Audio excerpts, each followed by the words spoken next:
My name's Patrick Harlan, and I wanted to share something with you.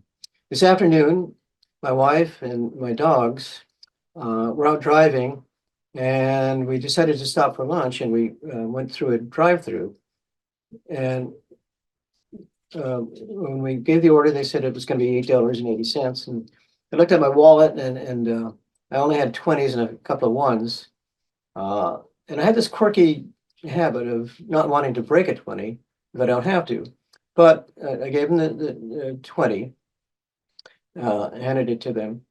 And then I got my change back, and I kind of looked at it, and a dime dropped out, and it was like, oh, where's the other dime?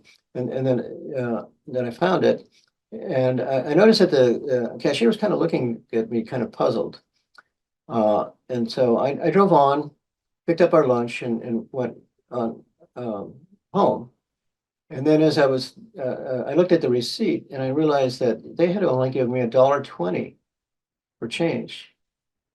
And I was like, oh man, I got upset, and I told Diane, I'm going to call and complain. I just, it's I hate being a complainer, but this just kind of made me angry.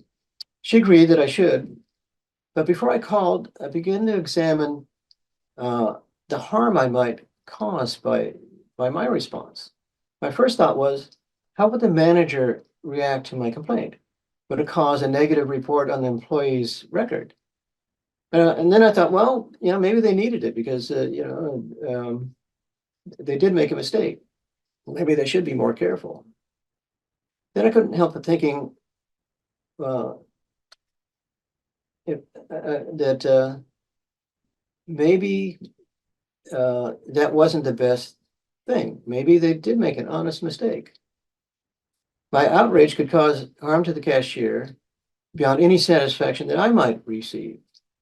And I thought, but even if they did do it on purpose, in these days, people are moved to desperate acts.